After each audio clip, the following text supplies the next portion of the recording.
వేమనపురంలో సుందరం అనే ఒక మాస్టర్కి సంధ్య అనే కూతురు ఉండేది. సుందరం మాస్టార్కి ఎప్పుడూ ఒక దిగులు ఉండేది. రాత్రులు నిద్ర ఉండేది కాదు. ఎందుకంటే తన కూతురు సంధ్యకి చదువన్నా పుస్తకాలన్నా ఇష్టం ఉండేది కాదు. అందువల్ల తాను క్లాసులో ఎప్పుడు ఏ ప్రశ్న వేసినా సమాధానం చెప్పేది కాదు. అంతేకాకుండా తనకి స్నేహితులు కూడా ఉండేవారు కాదు. కాని వాళ్ళ నాన్న కోసం మాత్రం ప్రతి ఎగ్జామ్ జస్ట్ పాస్ మార్క్స్ తెచ్చుకునేది. అలానే ఒకరోజు రాత్రి, అమ్మా సంధ్య, ఇలా రా అమ్మా. చెప్పండి నాన్నా. తల్లి లేని లోటు ఎక్కడ తీర్చలేనో అని గారాబంగా చూసుకున్నాను. నువ్వేమో అరాకొర మార్కులు తెచ్చుకుంటున్నావు. ఏంటమ్మా ఇది? నాకు ఈ పుస్తకాలవి చూస్తుంటే నచ్చడం లేదు నాన్నా. నాకు ఎంత సాధ్యమైతే అంతవరకు చదువుతా అంతే. అది కాదమ్మా, మాస్టర్ కూతురే సరిగ్గా చదవడం లేదు. ఏం పాఠాలు చెప్తున్నారు అనుకోరు? నేనొక్కదాన్నే స్టూడెంటా? చెప్పాగా, నాకు ఎంత చదవాలనిపిస్తే అంతే చదువుతా. నన్ను విసిగించకండి. అది కాదమ్మా, ఇప్పుడు నువ్వు బాగా చదివితే నీకు మంచి భవిష్యత్తు ఉంటుంది. నలుగురిలో నీకంటూ ఒక విలువ ఉంటుంది. ఎందుకు నాన్న నన్ను రోజు ఇలా చెప్పి చెప్పి తినేస్తారు? నీకు ఎలా చెప్పాలో నాకు అర్థం కావడం లేదు. ఈ నెలాఖరున ఎగ్జామ్స్ వస్తున్నాయి. కొంచెం చదువుకోరా తల్లి. చదువుతా నాన్న, ఇంక మీరు ఆపండి. ఈసారి ఎగ్జామ్స్లో ఏం రాయకుండా ఇచ్చేస్తే ఇంక ఇలా బుర్ర తినడం ఆపేస్తారు అని విసుక్కొని రూంలోకి వెళ్ళిపోతుంది. ఇలా రోజులు గడుస్తున్నప్పుడు ఒకరోజు క్లాస్లో బోర్ కొడుతుందని అక్కడ ఉన్న స్టోర్స్లో వస్తువులున్న గదిలో కూర్చుని పాటలు పాడుకుంటూ ఫుట్బాల్తో ఆడుతూ ఉన్నప్పుడు అది వెళ్ళి ఒక బీరువాకి తగిలి అందులో ఉన్న వస్తువులు క్రింది పడిపోతాయి. సంధ్య వెంటనే వెళ్ళి వాటిని లోపల పెట్టేటప్పుడు ఒక డైరీ కనిపిస్తుంది. అక్కడ మొదటి పేజీలో రాధ అనే పేరు ఉంటుంది. ఆ డైరీని చదవాలని అనుకుని బుక్ని దొంగచాటుగా ఇంటికి తీసుకువెళ్లి చదువుతుంది. నా పేరు రాధ. మా ఊరు కాంతారా. మా ఊరి చుట్టూ కొండలు, వాగులు, అడవి మాత్రమే కాకుండా అప్పటికప్పుడు మారిపోయే వాతావరణం. అలాంటి చోట్లో జీవించే నేను, మా నాన్న లక్ష్మణ్. ఒకరోజు చాలా పెద్ద గాలివాన. నేను స్కూల్కి రెడీ అయి కూర్చున్నాను. అమ్మా రాధా, ఈరోజు చాలా పెద్దగా వర్షం పడుతుంది. స్కూల్కి ఉండిపో. లేదు నాన్న, నేను స్కూల్కి వెళ్ళాలి. చెప్పిన మాట విను. నువ్వు స్కూల్కి వెళ్ళాలి అంటే పెద్ద కొండ ఎక్కి దిగాలి. ఈ వర్షానికి చెట్లు పడిపోవచ్చు. అయ్యో లేదు నాన్న, నా స్నేహితులు వస్తారుగా, చూసుకొని వెళతాము.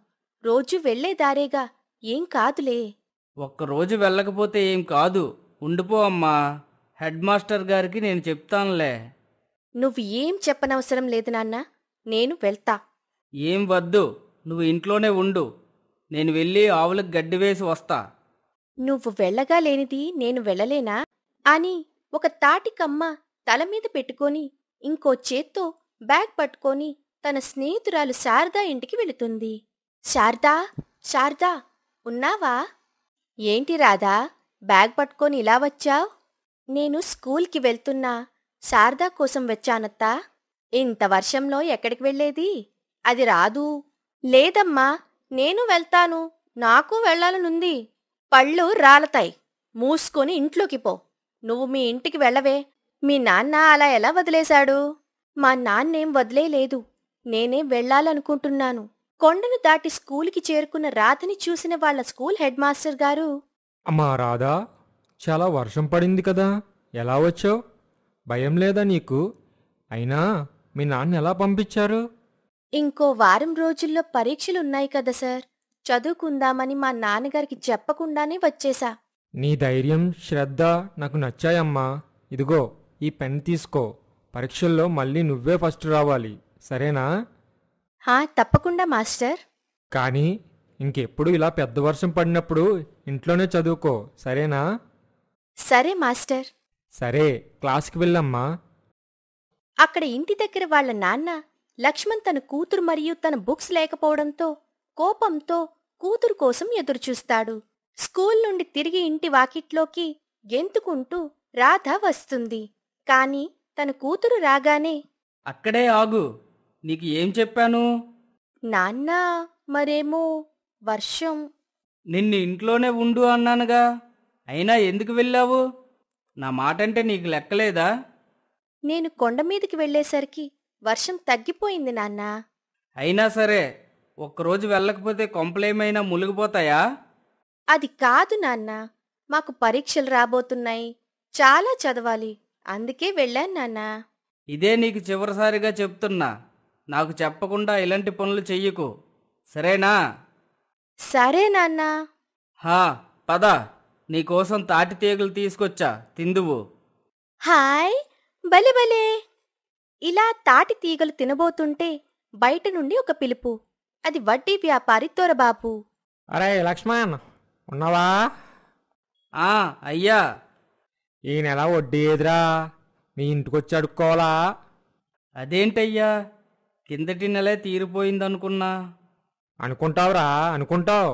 తీసుకున్నప్పుడు అమాయకంగా అడిగినోడివి వడ్డీ కట్టేటప్పుడు ఎంత కట్టావో తెలుసుకున్నావా? ఇంకా వడ్డీ కట్టాలి, వెళ్ళి తెచ్చు. అయ్యా, ఇప్పుడు పంటలో అంత రాబడి లేక డబ్బు గిట్టలేదయ్యా, కొంచెం గడువు ఇవ్వండి అయ్యా. అవన్నీ నాకు తెలీదు, మర్యాదగా డబ్బు కట్టు, లేకుంటే నా సంగతి తెలుసు కదా. అయ్యా, ఇప్పటికిప్పుడు అంటే ఎలా అయ్యా? అది నీ సమస్య. అయితే డబ్బు కట్టు, లేదా నీ ఆవును తోలుకుపోతా.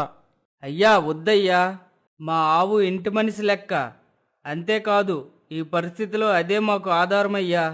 నాటకలా? అప్పు తీసుకున్నప్పుడు తెలియదురా ఈ భయం? వడ్డీ అయినా కట్టు, లేదా నీ ఆవునన్నా ఇచ్చే, త్వరగా తేల్చు. దొరగారు, మీ వడ్డీ అసలు కలిపి కడుతున్నాం. ముందు నెలతోనే తీరిపోయింది, మేమింకా కట్టము. ఏంటే, నువ్వు చిన్నపిల్లవి, నీకేం తెలీదు, ఊరుకా. అవును, నాకు గుర్తుంది. గత సంవత్సరం ఊరు పెద్ద పండక్కి 1 నెల రోజుల ముందు తీసుకున్నావు కదా నాన్నా? అవునమ్మా. ఆ రోజు 10 నెలలు కట్టాలి అన్నారు. అది నాకు బాగా గుర్తుంది.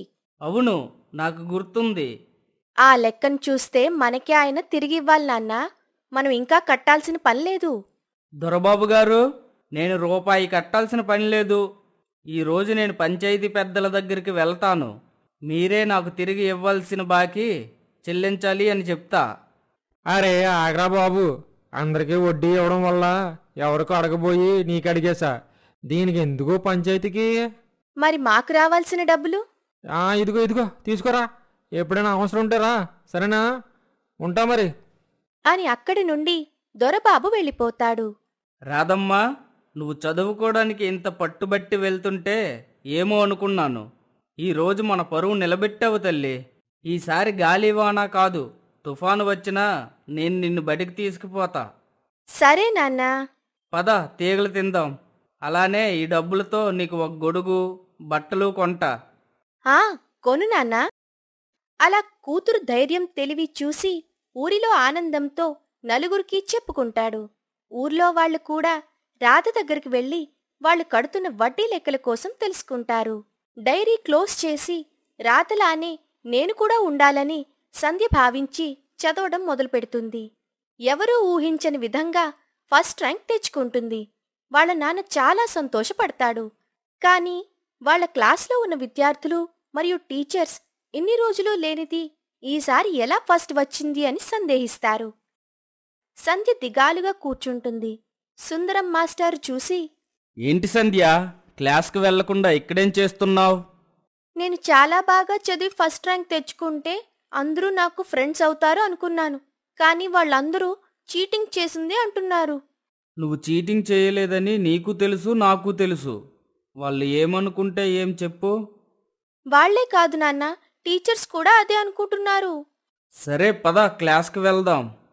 లేదు, నేను రాను. నేను చెప్పిన మాట విని ఒకసారి క్లాస్కి రా. మేడం గారు, ఒక్క 5 నిమిషాలు. పిల్లలు, సంధ్య చీటింగ్ చేసింది అని మీరు అనుకుంటున్నారు కదూ? మీలో బాగా చదివిన వాళ్ళు ఎవరైనా క్వశ్చన్స్ అడగండి, మీకే తెలుస్తుంది తాను కష్టపడి చదివిందా లేక చీటింగ్ చేసిందా అని. అప్పుడు అక్కడ ఉన్న స్టూడెంట్స్తో పాటు ఇంగ్లీష్ టీచర్ కూడా అడిగిన వాటికి సమాధానమిస్తుంది సంధ్య. అప్పుడు అందరూ అభిప్రాయం మార్చుకుని సంధ్యతో స్నేహం చేస్తారు. సంధ్య ఇంటికి వచ్చాక తెలుసా సంధ్య, స్టాఫ్ రూమ్లో అందరూ నీ గురించి మాట్లాడుకుంటున్నారు. ఆ ఇంగ్లీష్ టీచర్ అయితే షాక్, చాలా బాగా సమాధానాలు చెప్తుంది అని. మీ క్లాస్ రూమ్లో అందరూ ఏమనుకుంటున్నారు? అందరూ నా పక్కన కూర్చో, లేదు నా పక్కన కూర్చో అంటున్నారు. హహహహ. ఇంకా ఇలా చదివితే ఇంత గుర్తింపా? నువ్వు ఇంకా బాగా చదివితే ఇంకా మంచి పేరు, గుర్తింపు అన్నీ వస్తాయి. ఇంకా బాగా చదువుతా నాన్నా. అమ్మా సంధ్య, నీలో ఈ మార్పు నాకు చాలా బాగుంది. ఇలానే మంచిగా చదువుకో. నీకు ఎలాంటి డౌట్స్ వచ్చినా నన్ను అడుగు, సరేనా? సరే నాన్నా, మిమ్మల్ని ఒకటి అడగాలనుకుంటున్నాను. అడుగమ్మా. నాకు ఈ డైరీ మన స్కూల్ స్టోర్ రూంలో దొరికింది. ఇదెవరితో తెలుసా? ఇదా? ఇది ఎక్కడ పెట్టానో మర్చిపోయా. ఇది మీ అమ్మ చిన్నప్పటి డైరీ అమ్మా. కానీ అందులో రాధా అని ఉంది. అవును, మీ అమ్మ పేరు అనురాధ కదా. అవునా నాన్నా? నేనిలా చదవడానికి కారణం ఈ డైరీనే నాన్నా. అవునా? మీ అమ్మ ఉంటే చాలా సంతోషించేది. అమ్మ చాలా కష్టపడింది నాన్న చదువు కోసం. కష్టపడి కాదు, ఇష్టంతో చదివింది.